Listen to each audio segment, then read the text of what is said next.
Olá, meu nome é Luciana da Cruz Noia, eu sou especialista em neurooftalmologia, fui muito tempo chefe do setor de neurooftalmologia da Unifesp, sou atualmente chefe do pronto-socorro do Hospital São Paulo da Unifesp e membro fundador da Associação Brasileira de Neurooftalmologia. Hoje estamos aqui no Neurooftalmo Talks com o Dr. Fábio Zembaum. Então, eu queria passar para o Dr. Fábio Zembaum para se apresentar um pouquinho e explicar seu percurso aqui para a neurooftalmologia. Olá, Lu, olá a todos. É um prazer estar aqui com vocês. Então, nossos caminhos até se cruzaram aí nessa formação neurooftalmológica. Na realidade, depois que eu me formei, eu fiz meu fellow em estrabismo. Eu sou estrabólogo e ainda estou bastante estrabismo de formação. Depois desse estrabismo, eu comecei a me interessar muito por neurooftalmologia. Fiz o fellow em neurooftalmo. Me interessei aí dentro da neurooftalmologia pela parte pediátrica, e isso me trouxe um pouco também para exames eletrofisiológicos, né? A gente se cruzou na Unifesp, onde eu fiz meu doutorado lá e a gente frequentava mesma época o serviço.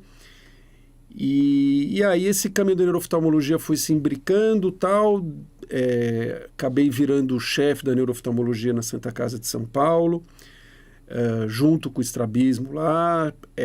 Também sou membro fundador da EBNO, também atuo muito na parte oftalmopediátrica, fui presidente da Sociedade Brasileira de Oftalmologia Pediátrica, e aí aquela coisa que nós somos parecidos, né? A gente faz várias áreas da oftalmologia e óbvio que é um grande prazer trabalhar com neurooftalmologia, né? Muito bem. E a neurooftalmologia pediátrica tem várias peculiaridades, tanto em relação à propedêutica quanto em relação à apresentação das diferentes doenças, né? Várias doenças diferentes, inclusive nessa faixa etária. Então, eu queria começar conversando com você um pouquinho, um tema que deixa as pessoas, às vezes, muito perdidas quando pegam um bebê cego, uma criança cega de nascença. Como que é essa sua abordagem? Quais são os níveis que você pensaria, os diagnósticos diferenciais e como abordar essa criança? Perfeito, Lu. Então, a primeira coisa que você falou da propedêutica, o exame neurooftalmológico, ele é um exame com muitas peculiaridades, é aquele exame que você precisa ser bem minucioso. E criança é difícil examinar. A gente sempre fala, os oftalmopediatras nas aulas sobre exame, que crianças não são mini-adultos, né? Então eu acho importante, primeiro, quando você vai abordar uma criança, até antes de falar da criança cega, a história é fundamental em neurooftalmologia, e talvez em neurooftalmologia pediátrica mais ainda, porque vai ajudar a direcionar teu exame. Então, uma boa anamnese, uma boa história, seja da gestação, do pré-natal, do horário do parto mesmo, do nascimento, como essa criança se desenvolveu, vai ajudar nesses diagnósticos. E o exame da criança tem que ser um exame com muita calma, com muitas particularidades. Às vezes você tem que lançar mão de exames subsidiários, entreter essa criança. Às vezes você vai ter que fazer exames sob narcose, porque uma coisa é você, por exemplo, estudar o nervo óptico de um adulto, você fala lá, olha aqui na minha orelha com a lente, ele olha e você vai olhando cada detalhe, ou fazer um OCT. Isso em criança muitas vezes não dá, né? Então, às vezes você tem que sedar essa criança para fazer um bom exame, mas essa é uma particularidade da propedêutica. A criança cega, a criança que chega no consultório, seja qual idade e que não enxerga, então a primeira coisa é você ver o comportamento dessa criança. Se essa criança você vê que realmente não enxerga, então você vai fazer os exames, etc. A gente tem que pensar onde está, em que via, né, em que parte da anatomia está essa alteração. E aí a gente, tirando, obviamente, problemas de córnea, cristalino, etc., que são muito fáceis. Fáceis não, mas assim, no exame você consegue detectar. A gente talvez tenha que diferenciar entre retina, nervo óptico e a baixa-acuidade visual central. De retina, existem doenças que vão dar sinais precoces e tardios, sejam malformações ou até distrofias, né?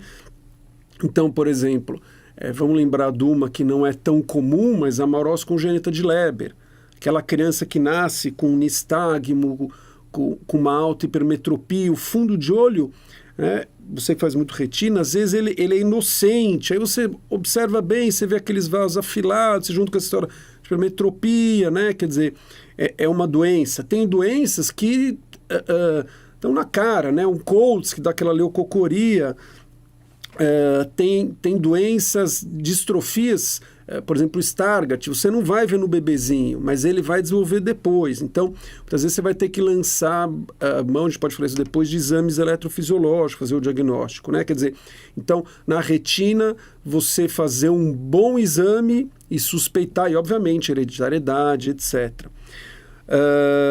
Na parte do nervo óptico, eu acho que aí é importante você tentar, e não é fácil em criança, ver os reflexos pupilares, né? Quer dizer, óbvio que em doença de retina você pode ter alteração, você pode ter reflexo paradoxal, dependendo até do acometimento, mas você suspeitar a doença do nervo óptico, obviamente, além de ver o nervo óptico, mas você suspeitar ver o reflexo como é que está, né? Que vai falar a favor de uma via óptica anterior. E aí eu sei que a gente vai falar depois sobre as doenças do nervo óptico, eu não vou falar delas aqui. E a perda central, né, que aí o que dá mais assim, direcionamento para a gente, que é o CVI, né, o córtico ou cérebro, né, talvez se fale mais isso, visual impairment, né, que a história é fundamental. Então a criança teve algum problema no parto, teve algum problema na gestação, o comportamento dessa criança é diferente, ela tem outros achados, né, quer dizer... Aí você vai pedir um exame de imagem, você vai ver, muitas vezes, leucomalácia, essa criança teve hipoglicemia, quer dizer, não é algo muito isolado, né? Então, por isso que a gente fala que a história é importante. E aí você vai entrar para exames de imagem, etc., toda uma investigação. Certo. Interessante. Inclusive, essa questão da eletrofisiologia, que foi algo que a gente teve em comum, né? A gente podia falar um pouquinho sobre essa eletrofisiologia em criança, algumas indicações. Perfeito. Aqui eu quero fazer uma homenagem nossa para as professoras Solange Salomão e Adriana Berezovski, que são professoras mesmo e nos fizeram aprender muito, ensinar, não só de eletrofisiologia. E aí, quando a gente fala de eletrofisiologia em crianças, não é um exame fácil e depende da faixa etária. Então, eu via, por exemplo, as professoras na Unifesp, muitas vezes sedavam crianças com hidrato de cloral para fazer um exame eletrofisiológico. Mas, basicamente, o exame eletrofisiológico na criança, ele é muito útil porque, às vezes, você não tem o exame anatômico, mesmo a resposta da criança, suas perguntas, etc., é difícil. Então, eu diria que a gente pode se diferenciar aí em duas coisas, né? Quer dizer, no potencial visual evocado, que eu sempre tento explicar para os meus residentes, que é como se fosse um eletroencefalograma da área visual, obviamente com estímulos estruturados que vão desenvolver determinadas áreas do córtex visual, e é um exame muito útil para você ver doenças que afetam a via óptica, né? Quer dizer, então, doenças, vamos dizer assim, principalmente do nervo óptico centrais. E se você suspeita que alguma coisa está na retina, então, por exemplo, uma retinose, ela vai dar sinais muito tardios, né? A gente não falou, a cromatopsia congênita, ela vai dar aquele nistagmo, mas você pode pensar em outras coisas, né? Ou mesmo uma doença de cones bastonetes. Então, aí o eletroretinograma de campo total, né, que ele vai avaliar a função elétrica das células de retina, pode te ajudar muito. Então, eu acho que isso é importante, porque exames eletrofisiológicos no diagnóstico da criança cega ou da criança com baixa acuidade visual, óbvio que o seu exame é muito importante, mas como um exame complementar para você confirmar o diagnóstico é essencial e todos deveriam saber e estudar um pouco disso, né? Exato. Que não é tão complicado assim, se a gente for com... Né? Não. E aí, Lu, acho que é legal entender o que você está pedindo, né? Então, quando a gente está na eletrofisiologia, a gente vê, às vezes, pedidos assim, potencial visual evocado, eletroretinograma e eletrooculograma, que é específico dessa, né? De BEST, outras coisas do epitélio. Então, estudar, ou mesmo existem profissionais que fazem muito sobre eletrofisiologia, liga, olha, eu estou com essa dúvida, qual a sua sugestão, né? Se você não sabe o que está procurando não vai saber o que encontrou quando encontrar, né? Perfeito. Quando ver o resultado. Perfeito. Perfeito. Muito bem, e continuando aqui em relação às principais doenças da neuroftalmologia, elas têm uma manifestação diferente, né, em crianças. Então, acho que a gente pode começar com a neurite óptica, que é uma das doenças mais comuns e que tem características muito particulares em criança. O que você teria a dizer sobre a neurite óptica em criança? Perfeito. Então, esse é um assunto muito interessante, até porque teve um estudo multicêntrico que não deu grandes resultados há 2 anos atrás, da Pinelli, né, nos Estados Unidos, mas sobre neurite em crianças, mas que mudaram um pouco também o nosso entendimento. Então, classicamente, quando a gente fala de neurite em criança, ela é diferente do adulto. Então, classicamente, o adulto ele não tem edema de nervo óptico, a criança tem. Classicamente, o adulto é unilateral, geralmente a criança é bilateral, né? Então, são coisas importantes. E, classicamente, são neurites que, às vezes, a criança não vai desenvolver grandes alterações no decorrer do tempo, a investigação. E a etiologia, se a gente for pensar no adulto, que a principal as suas doenças esmilizantes, esclerose múltipla e as outras doenças das neurites atípicas, na criança a gente sempre tem que lembrar de causas pós-vacinais, pós-virais, né? Quer dizer, que aí entra de novo na história que a gente falou, né? Mas o que a gente sabe, embora existe algumas críticas a esse estudo, é que se observou, por exemplo, nesse estudo, muitos casos unilaterais, né? Alguns casos ligados à esclerose múltipla, e alguns casos, aí a gente entra até naquela coisa do ADEM, né, que dá uma neurítica, todo aquele quadro florido, clinicamente florido, mas observar que muitas crianças eram MOG positivo, que é um marcador antiproteína de mielina. E isso aí na cabeça do neurooftalmologista, até do neuropediatra, fica assim, o que isso vai ser no futuro? Porque a gente, classicamente, né, Lu, a gente já tem um tempinho aí de rodagem, a gente pegava a criança com uma neurite, tratava, muitas vezes fazia pulsoterapia e falava para os pais, não, fica tranquilo, provavelmente não vai ter nada. E agora a gente, com esses marcadores que surgem, que vão surgir cada vez mais, pode ser que você tenha que colocar, não sei se você concorda, uma lupa nessas crianças no futuro. Não, esse aqui deu MOG positivo. Um subgrupo, né? Entendeu? Quer dizer, talvez não seja uma coisa tão light assim, né? A gente não sabe o que vai ser essa criança no futuro. É um subgrupo dessa criança. Exato. Muito bem. E em relação a outros edemas de disco, a gente tem, por exemplo, hipertensão intracraniana, né? O papiledema na criança. Quais são as diferenças, o quanto desses papiledemas são realmente idiopáticos, como se comporta essa hipertensão intracraniana primária, secundária na criança e quais as características diferenciais em relação ao adulto? Legal, Lúcio. Ótima pergunta. Então, lembrar, né, a gente não está no grupo só de neuroftalmologistas, que papiledema é o edema de disco óptico em relação à hipertensão intracraniana. Quando você tem hipertensão intracraniana, obviamente você tem que descartar algumas causas, principalmente as causas compressivas. Então, a primeira coisa que você vai pensar na criança são tumores, e aí são tumores mais comuns, ependidimoma, tumores de fossa posterior, que possam estar obstruindo. Então, a imagem é obrigatória nessas crianças, né?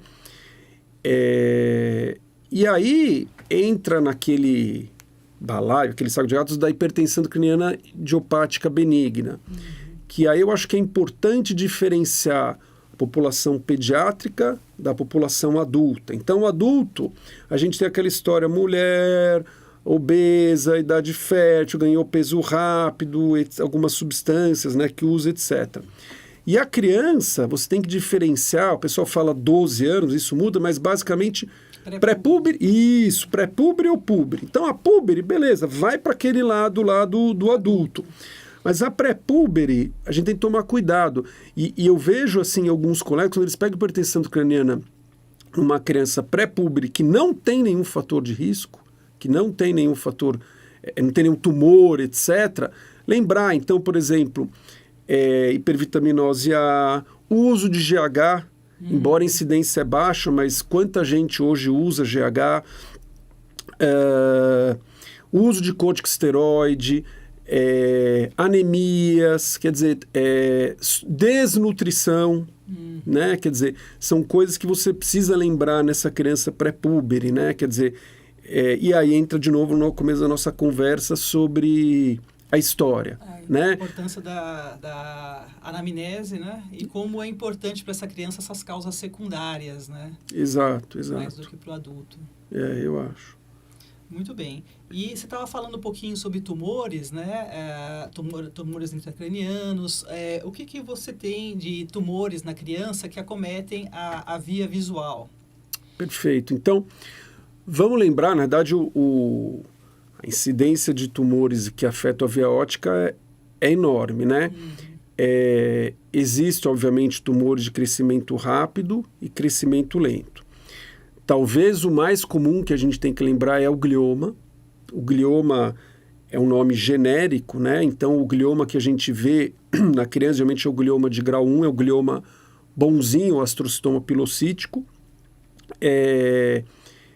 Que a característica dele é que ele é indolente, ele é crescimento lento, né? Ele está muitas vezes associado à neurofibromatose, então tem aquela incidência que 15 a 20% dos pacientes com neurofibromatose vão ter glioma, e dos gliomas, que é o tumor, né, que pega a via óptica mais comum na criança, quase 70% até mais está ligado à neurofibromatose, né? Então, eu acho que é o tumor que a gente precisa lembrar, porque ele pode, tudo bem, quando ele é orbitário, que ele dá proptose, etc., ok, mas quando ele pega a região mais posterior do nervo, até quiasma, ele pode não dar sinais. Então ele vai dar, sei lá, um nistagmo, vai dar alguma coisa, mas ele não dá sinais. Então, a primeira coisa, como a gente falou da neurofibromatose, é você prestar atenção nas crianças, manchas café com leite, nódulos de Lisch, né, que é um sinal patognomônico.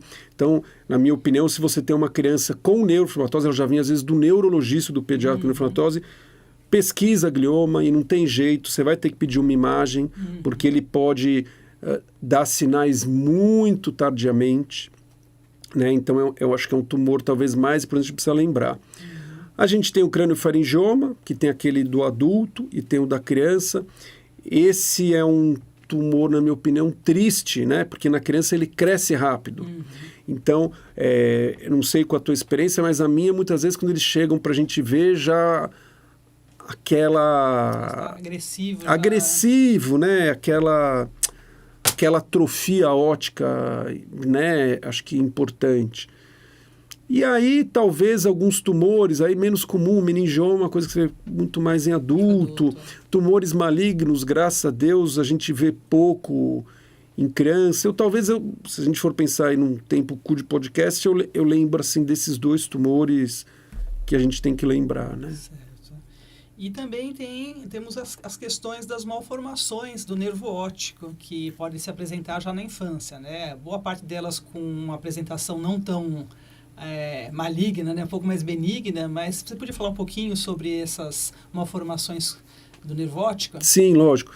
Então, assim, quando a gente vai falar, seja em congresso, os residentes, sobre doenças do nervo óptico na criança, a primeira coisa são essas malformações. A malformação é você conhecer, ver e tá aqui o diagnóstico, né? Quer dizer, então, seja um pitch de papila, seja um morning glory, seja uma hipoplasia, né? E aí a hipoplasia de disco, você tem que abrir uma lupa, porque existe uma série de doenças, dentre elas a morcea, displasia septótica, que é muito importante você diagnosticar, porque aí ele existe problemas endocrinológicos, corpo caloso, etc. Mas eu acho que assim, é muito você conhecer a anatomia e ver. E aí entra a questão do exame da criança. E aí talvez nessas malformações, na verdade é um número extenso de malformações, eu particularmente gosto, existem hoje retinógrafos portáteis, de você fotografar a criança. Porque quando você está olhando não sei com a tua experiência, você está ou com, além de 20, né? Porque biomicroscopia é difícil fazer em criança, né? Aquele nervo está passando. Aí você fala, aí o residente está lá, e aí, doutor Fábio? Falando, eu acho que eu vi um nervo óptico par, mas passou. Então, esses retinógrafos portáteis eu acho que ajudam muito a gente, porque não tem mais filme, né? Não vou falar que a gente é da época do filme, mas você tira um monte de foto e uma hora você vai pegar um nervo óptico.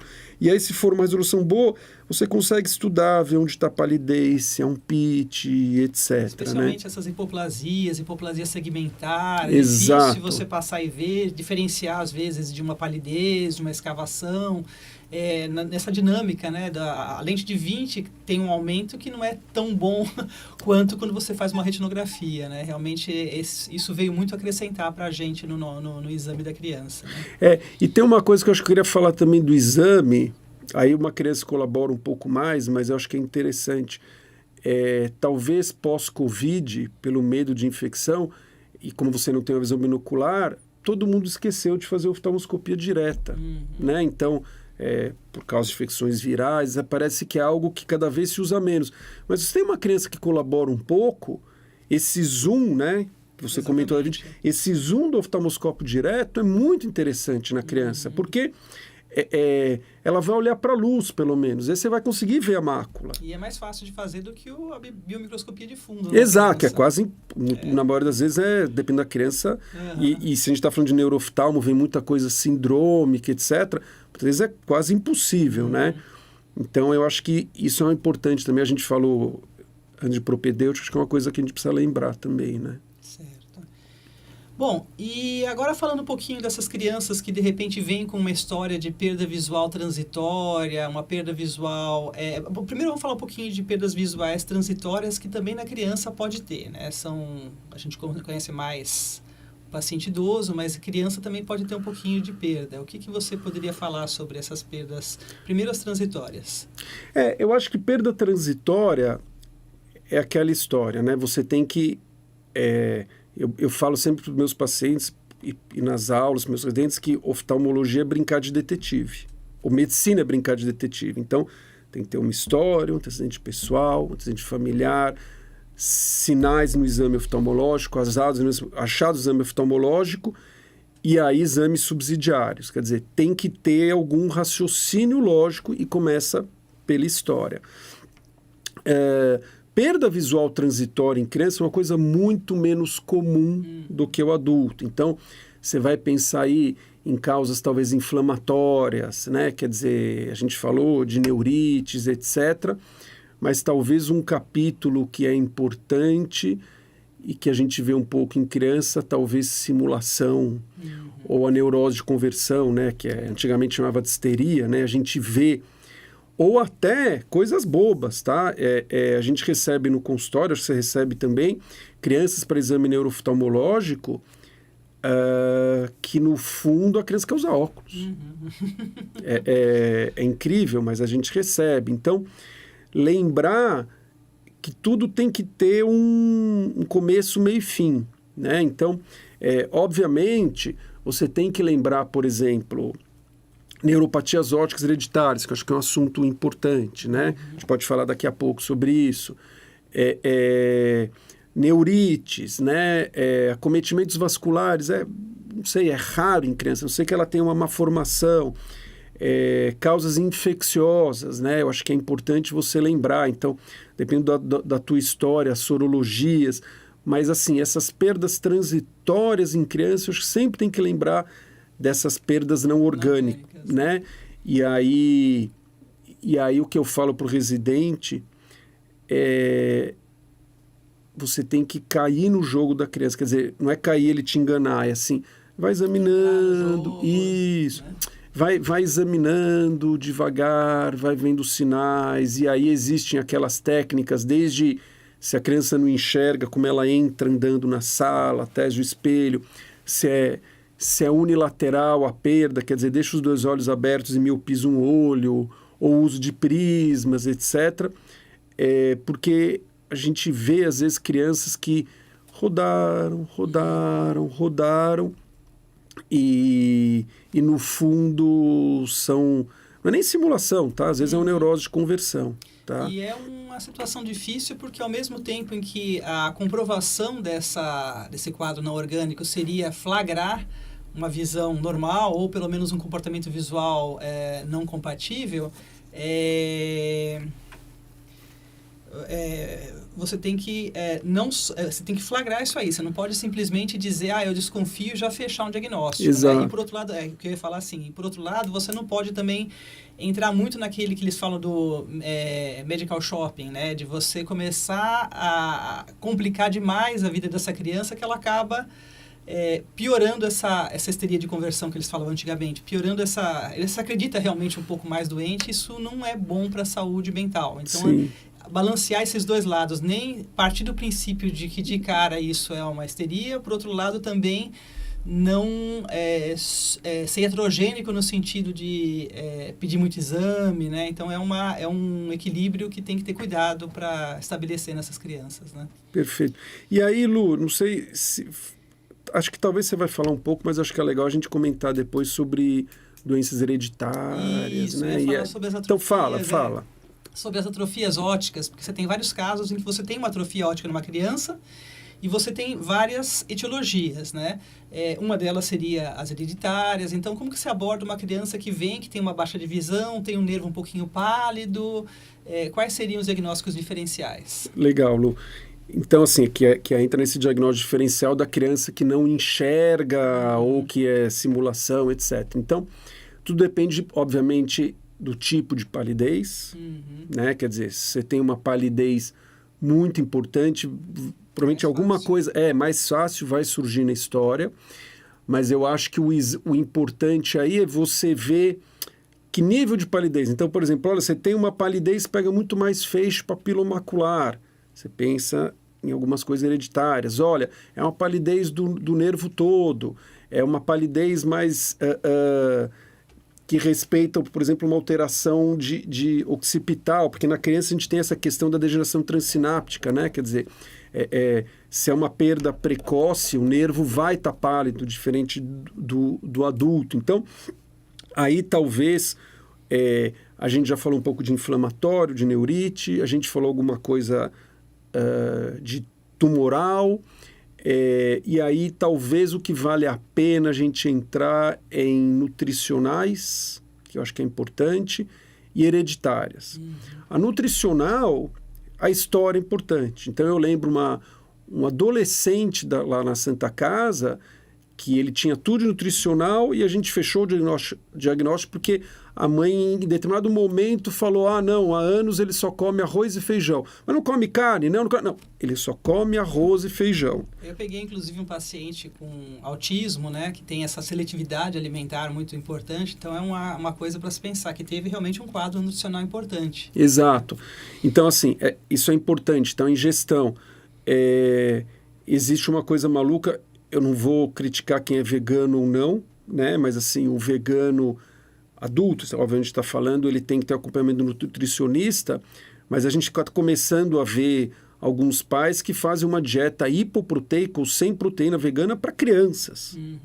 Né? Quer dizer, eu não sei como o pediatra não entra nisso e não chacoalha os pais, porque essa criança vai virar uma cega. Então, assim, se você... Então, é um assunto importante, né? Porque, óbvio que saúde é importante, alimentação, mas parece que está alguma coisa... Nada contra, mas de se desvirtuando. Então, lembrar dessa dieta vegana, ou dieta hipoproteica, ou vegetariana. Então, lembrar que aquela perda mais lenta, aquela palidez mais temporal, aí você vai pedir principalmente vitamina B, ou mesmo o metilmalônico, que é o precursor, que vai dar mais alto, quer dizer...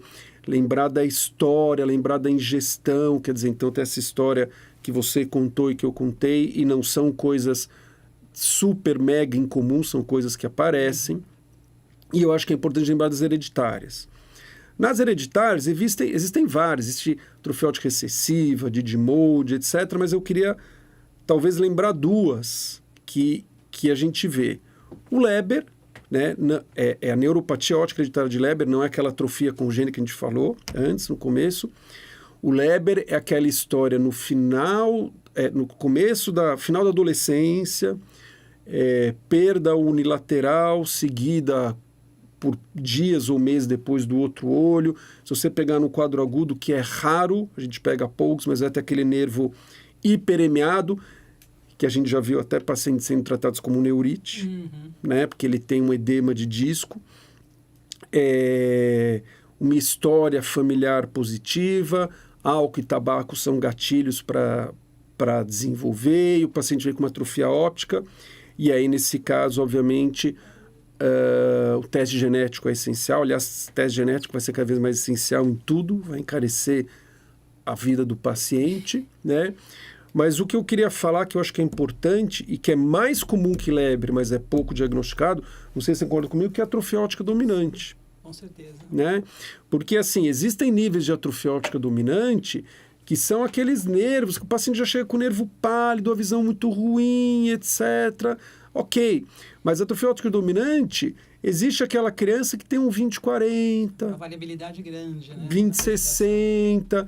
E aí, eu já vi no consultório pacientes tratando de ambliopia bilateral e o pai não entende, até, sabe? E aí o colega talvez não vê aquela palidez também mais característica temporal, quer dizer... Então, é uma doença que você precisa lembrar na criança que, obviamente, se você não vê uma palidez de nervo óptica, é difícil, a gente acabou de falar.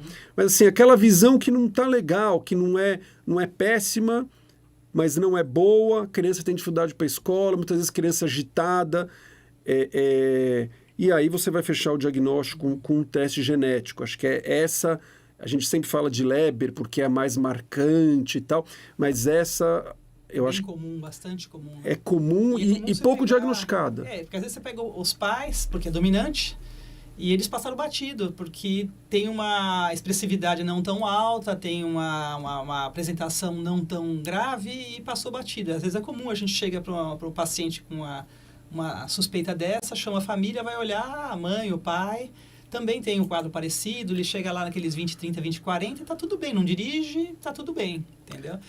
E déficit de cores, né? Que eu acho que é importante, a gente não falou em doença nervo óptica, nessa é importante, né? Uma coisa interessante em relação à propedêutica, que a gente gosta muito, né, é o OCT. Né? Tem uma questão aí com criança que os dados normativos não estão para criança, né? Você usa o OCT para criança? Como é que você faz? Tem algum truquezinho que você usa? Eu gosto de usar o OCT para criança. A criança com a visão muito ruim, como o adulto com visão muito ruim, é difícil, ele não fixa, etc. Mas o que eu acho interessante o OCT para criança, porque você vai comparar ele com ele mesmo. Né? Quer dizer, está surgindo até alguns dados normativos para criança, tem OCTs portáteis e tal, mas você vai comparar ele com ele mesmo, né? Tem aquelas brincadeiras, então o OCT lá tem a cruz, tem o X, você fala na cruzinha, vai aparecer um desenho e tal. É tão rápido a fixação que a criança vai fazer, mesmo a criança com uma visão ruim, que às vezes você consegue fazer o OCT. Tem o tracking também. Exato. E aí, você vai fazer o OCT dessa criança, então tem duas situações, por exemplo, no papiledema, a gente falou, você pode acompanhar ele com ele mesmo, se ele está... aquele nervo está enxugando, se ele está perdendo célula ganglionária ou plexiforme na mácula, quer dizer, você não tem o dado normativo, mas você tem o dele, né?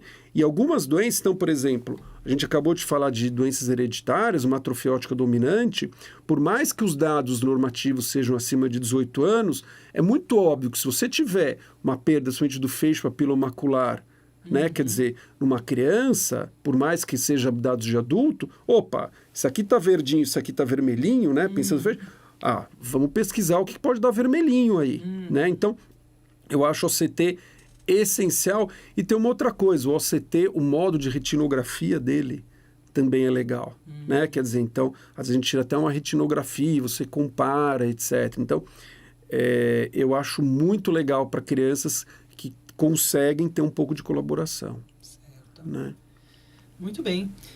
Bom, indo agora na sua área de origem, né, em relação às paralisias oculomotoras, quais seriam as diferenças das paralisias oculomotoras nas crianças e nos adultos, em relação aos adultos, e principalmente, eu acho que uma grande questão que fica para o oftalmo geral é como diferenciar certas paralisias de descompensações de estrabismo. Quais seriam os Boa. sinais de alarme? Quando que a gente pensa que isso é uma paralisia e vai se preocupar um pouco mais? Perfeito, Lu. Acho que isso é super importante, né? Primeiro que o estrabismo tem aquela história, né? E estrabismo, por mais que tenha vários tipos de estrabismo infantis, ele não foge muito da congênita, das sindrômicas de Duane, Brown, etc., da XT intermitente e outras doenças que a gente... Né? Como é que é? Acomodativo. Acomodativo, lógico que esqueci, e não foge disso. A outra de criança, não falando ainda de causa neurológica, que a gente vê cada vez mais é do celular, e a do celular, do eletrônico, acho que é muito importante o neurooftalmologista ou quem examina a criança saber, porque essa criança, ele antes de apresentar aquela esotropia, ele costuma ter diplopia, e ele às vezes, é uma coisa que passa desapercebido para os pais, mas às vezes ele fala, nossa, eu vi 2 imagens. Tá bom, né? Continua aí, né? E então essa história de uso de eletrônicos, uma diplopia, e aí de repente ele desvia os olhos, então acho que é uma alteração importante que não é neurológica e chega no consultório, pacientes já foram revirados e você, pela história clínica, não é nem exame, você faz o diagnóstico. E aí existem aqueles quadros de suspeita. Então, por exemplo, antes de falar paralisia, então, uma criança muito pequena com uma exotropia, uma XT, que não é intermitente, para qualquer estrabólogo, liga aquele sinal de alerta, aquele red flag que a gente fala, né? Quer dizer, opa, pode ter alguma coisa neurológica aí. E aí existem as questões, as alterações oculomotoras na criança, nem sempre infranucleares, né? Uma paralisia do olhar conjugado, etc. Então, diferentemente do adulto, a gente sempre lembra em causas inflamatórias, aí volta da neurite, né? Causas autoimunes que muitas vezes não vão resolver nada no futuro, né? Tumores é algo importante que você precisa lembrar, mas eu acho que você precisa procurar primeiro se existem sinais de alerta de associação de outra coisa. Então, por exemplo, você pegou uma criança com paralisia de cesto com uma paralisia facial, você já sabe, né? Quer dizer, a criança tem um déficit motor, precisa de contralateral.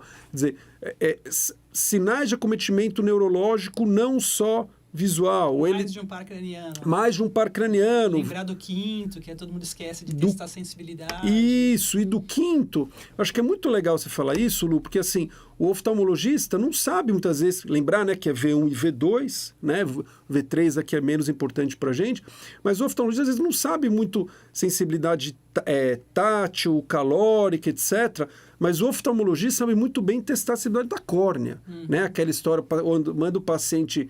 Te aprendeu com o pessoal de córnea para herpes, né? Manda o paciente olhar longe, pega um filetinho de algodão sem a criança ver, chama atenção, um brinquedinho, põe aqui, não piscou. Pô, esse aqui é um quinto. Então, um quinto com sexto, vamos lá, no seu cavernoso, ápice orbitário, X, eu acho que é super importante. E alguns sinais, outros sinais de alerta. Então, por exemplo, a criança tem uma esotropia aguda, né? Ela tem uma limitação importante de abdução, não, ela está indo bem. Ou ela tem uma esotropia aguda, ela não tem uma abdução, mas quando ela abduz, ela faz um nistagmo. Isso é um sinal importante. Vai ver a fossa posterior. O pessoal fala muito de Chiari, né? Quer dizer, são sinais de alerta. Então, assim, eu acho que o mais importante, assim, se você conhecer as entidades estrabológicas, embora, repito, é muita coisa, mas... são muito características. Todo mundo sabe que o Duane tem, né? A rima fecha, né? Quer dizer, tem... se você conhecer as entidades estrabológicas comuns, você vai saber quando não é comum. E esses sinais de alerta eu acho que são super importantes. Muito bem. Né? Muito bem. E, bom, um tema que é bastante sempre difícil em oftalmologia de um modo geral, e que em criança a gente pega bastante, é nistagmo. Né? Quais seriam como a gente raciocinaria quando tem uma criança com nistagmo, os principais tipos, o que a gente consegue raciocinar num primeiro atendimento para uma criança com nistagmo? Quais são os casos que tem que chamar atenção para a gente mais? Quais são os casos que é mais tranquilo? Quando você pediria um exame de imagem? Como que você aborda a criança com nistagmo? Perfeito, Lu. Então, eu acho que essa experiência de nistagmo Eu já ouvi de mais de um colega, quando chega uma criança com nistagmo no consultório, Ele foge pelo outro lado. eu já vi colega que fala que quer ir para baixo da mesa, né? Então, assim, tudo em medicina, às vezes, se você seguir um raciocínio lógico, um protocolo, você assusta menos, né? Quer dizer, que o nistagmo já vem aquela coisa, o cara tem um tumor, tem alteração central, meu Deus, onde eu começo? Então, vamos lá. Primeiro, um bom exame oftalmológico, né? Quer dizer, tem uma série de causas de nistagmo que estão ligados. A gente falou de problema de retina, Leber, a cromatopsia, morose congênita de Leber, cromatopsia congênita. Então, ele vai ter algumas alterações, né? Uma alteração congênita, a gente falou também do nervo óptico, vai dar um nistagmo, a hipoplasia, né? Quer dizer, então, por exemplo, o Morsier tem um trabalho que mostra que o principal não é um sinal patognomônico, mas o que mais leva ao diagnóstico é o nistagmo na criança. O paciente a procurar a assistência. Né? Isso, os tumores, o glioma. Então, assim, existe alguma alteração no exame oftalmológico? Então, por exemplo, uma causa muito comum de nistagmo é o albinismo, né? Então, você tem uma criança, vem o pai, eu tive um caso recente, era uma criança, ela até era canadense, hein? E veio para cá fazer o diagnóstico, que loucura.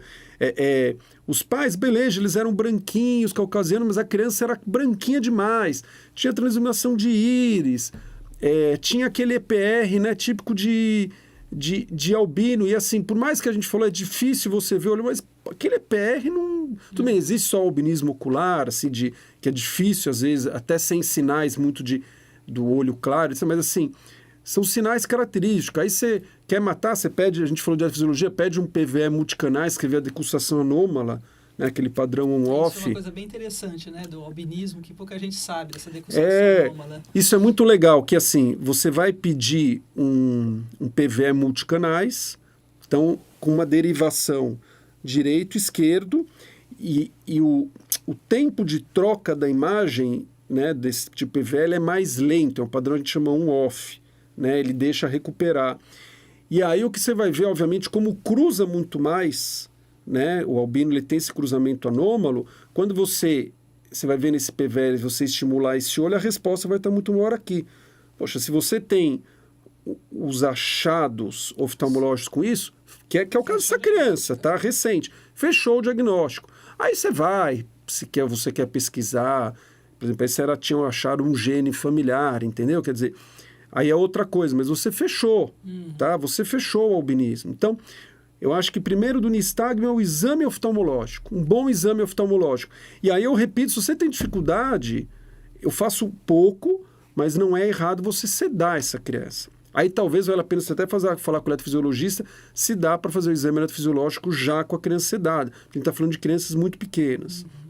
Muito bom. Então, obviamente a gente não falou, uma catarata congênita, etc., essas coisas. São então, as causas oculares. Isso, desenvolvimento da visão, desenvolveu bem, ele apareceu um nistagmo. Aí, a gente entra no que é o mais comum de nistagmo, que é o nistagmo congênito, que é um nome estranho, o americano chama infantil nistagmos, etc., que ele tem características próprias. Então, primeiro, a criança não tem uma visão tão ruim. Ela, depois de um certo tempo, é muito comum ela aparecer com algum tipo de estrabismo. Ela tem muito aquele posição viciosa de cabeça, aquele torcicolo, né? Aquela história, né? Aqui o olho treme menos, aqui treme mais, então ele vai ficar com a cabeça assim. Você não tem uma visão tão ruim, você não tem uma história familiar, o exame normal. Então, assim, lembrar que é o mais comum do nistagmo, né? Lembrar do nistagmo, a gente já ter falado isso no início, mas se ele é pendular, e pendular não quer dizer que ele é lento, ele pode ser rápido, né? Quer dizer, ou seja, que em todas as direções ele é igual, isso fala mais a favor de alterações anatômicas. Ou se ele é sacádico, ele é jerk, né? Que ele vai ter movimento rápido de correção, isso pode estar ligado a outras alterações, né? Então, assim, classificar o nistagmo, então, vamos lembrar, alteração não está no olho, é um nistagmo infantil. Que mais que tem? Putz, tem aquele espasmo lutas. Eu já ouvi falar desse negócio, que começa no primeiro ano de vida e geralmente até 3, 6 anos ele melhora, né? Que é aquela criança que tem isso, que tem aquele head tilt, muitas vezes tem posição viciosa de cabeça, mas ele fica procurando assim exatamente para corrigir. Lembrar que o aumento de espasmos nutas pode estar ligado a alterações de linha média, tumores de hipófise, você tem que pedir uma imagem. Você tem um nistagmo latente, a gente falou de estrabismo, né? Então, aquele nistagmo, que na verdade a criança está sempre com nistagmo, mas tapa um olho e aumenta. Pô, isso aí tá ligado. Para o lado oposto, né? Do ouvido. Tem essa característica muito marcante e até fácil, né? No exame oftalmológico. Exato, entendeu? Então, assim, vamos raciocinando. No olho, espasmo nutans, infantil, e aí você tem aqueles nistagmos centrais. Os centrais pode ser um tumor, mas o mais comum são vestibulares centrais, que aí você vai diferenciar principalmente em doenças do ouvido, não ouvido labirintite, né? Mas assim, do ouvido que, por exemplo, no nistagmo, aquela lei de Alexander, né? Quer dizer, para onde que bate, né? Então a fase rápida vai corrigir para o lado da alteração, ou mesmo o upbeat. Então, o nistagmo ele está sempre, mas ele aumenta quando olha para cima, ele aumenta olha para baixo. Então, olha para baixo, lembra de alterações crânio-cervicais. A gente falou de Chiari, cerebelo, ele bate para cima. Putz, vamos pesquisar o tronco, quer dizer... porque existe uma questão, eu não sei se toda criança com nistagmo precisa ter um exame de imagem, porque o exame de imagem requer aí uma anestesia, né? A gente sabe que a anestesia não é inócua, né? Tem um monte de trabalho sobre o futuro da criança. Então, talvez você estabelecesse raciocínio. Existem até classificações. Então, é do olho, é infantil, é espasmos nutans, é latente, é central, principalmente o vestibular. Você já matou quase tudo, né? Então, é o don't panic, né? Que na verdade é mais para estrabismo assim. Calma, respira e lembra, segue um protocolo. Tá? Quer dizer, você vai muitas vezes conseguir fechar esse diagnóstico, né? Muito bem. Foi uma conversa muito proveitosa. A neuroftalmologia pediátrica tem realmente bastantes aspectos bastante peculiares, né? E então eu agradeço aqui, Dr. Fábio, pela explicação. Muito obrigada. Legal, Lu, que eu agradeço o convite da EBNO. E vamos juntos aí no nosso Neuroftalmo Talks. Obrigado pelo convite.